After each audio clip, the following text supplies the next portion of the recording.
வணக்கம் மாணவர்களே. இன்றைய தினம் 11ஆம் வகுப்பு அக்கௌண்டன்சி தேர்வில் டைப் ஏ கொஸ்டினுக்கான ஒன் வேர்ட் ஆன்சர் நம்ம சேனலை சப்ஸ்கிரைப் பண்ண மாணவர்களுக்காக போடப்படுது. Welcome to centum in accounts and commerce channel. இருப்பாய்வில் தோன்றும் சம்பளம் எங்கு காண்பிக்கப்படும்? லாப என்ற கணக்கில் பற்று பக்கம். Answer D. Debit side of profit and loss account. கொள்முதல் ரேட்டில் பதிவு செய்வது அனைத்து கணக்குகளின் கடன் கொள்முதல். Answer A. All credit purchase of goods. சரக்கு விற்பனை அடக்கம் 1,64,000. மொத்த லாபம் 36,000 எனில் விற்பனையின் மொத்தம் ரூபாய் 2,00,000. Answer B. புதிதாக நிறுவப்பட்ட இயந்திரத்தின் சோதனை ஓட்டம் மேற்கொள்ளப்படுவதற்கான செலவு முதலீட்டு செலவு. Answer A. Capital expenditure. சொத்தின் பழுதுபார்ப்பு மற்றும் பராமரிப்பு செலவுகள் காலப்போக்கில் அதிகரிக்கும் போது எந்த தேய்மானமாக சிறந்தது? குறைந்த செல் மதிப்பு முறை. Answer D. Reducing balance method. டேஸ் முறையில் பற்று பக்கத்தில் உள்ள பேரட்டு கணக்குகளின் மொத்தமும் வரவு பக்கத்தில் உள்ள பேரட்டு பக்கத்தில் மொத்தமும் கணக்கிடப்பட்ட இருப்பாய் பதியப்படும் மொத்த தொகை முறை. Answer C.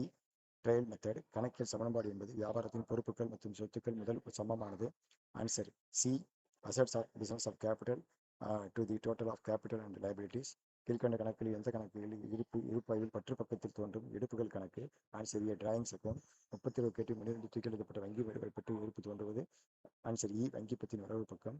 பேங்க் காலம் கிரெடிட் சைடு. சி. வணிகம் நீண்ட காலம் தொடர்ச்சியான நிலவரம் என்ற கருத்தை அடிப்படையாக கொண்டது. நிறுவன தொடர்ச்சி கருத்து. Answer D. Going concern. வாரா இயக்குநருக்கு ஏற்கனவே லாபம் இல்லை இனி உருவாக்கப்பட்ட கணக்கு தோன்றுவது லாபம் பற்று பக்கம்.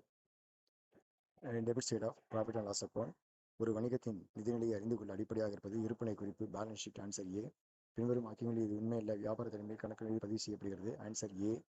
கீழ்கண்டவற்றில் பிழைகளில் எந்த பிழை அனாமத்து கணக்கை பயன்படுத்திய கொள்முதல் ரேட்டில் ரூபாய் 1000 குறைவாக கொடுத்துள்ளது? Answer B. பின்வருவற்றில் எது சட்டமுறை ஆவணம்? வங்கி கணக்கு. Answer A. Bank account. பொறுத்துக. ஆன்சர் இ. அதாவது ஆன்சர் டி. 1க்கு 3, 2க்கு 4, 3க்கு 1, 4க்கு 2. ஒரு நிறுவனத்தின் நிலம் மற்றும் பற்றியில் 40,000, இயந்திரம் 80,000 மற்றும் முதல் 1,00,000 எனில் அந்த நிறுவனத்தின் வெளியாட்களான பொறுப்புகள் ரூபாய் 20,000. Answer C. 20,000. ரொக்கேட்டின் வங்கி பற்றி பற்று இருப்பு என்பது வங்கி அறிக்கையின்படி வரவேற்பு. Answer C. Credit balance as per bank. குறிமுறைகள் மற்றும் நிரல்களை எழுதுபவர்கள் டேஸ் என அழைக்கப்படுகிறார்கள். அமைப்பு நிரலாளர்கள். Answer C. System programmer. உரிமையாளர் தொழிலுக்கு கொண்டு வரப்படும் தொகை வரைவு செய்யப்படுவது முதல் கணக்கு. Answer A. கேபிட்டல் கணக்கு. நம்ம சேனல் சப்ஸ்கிரைப் பண்ணுவாங்க. அடுத்தடுத்த கணக்கு போடப்படும்.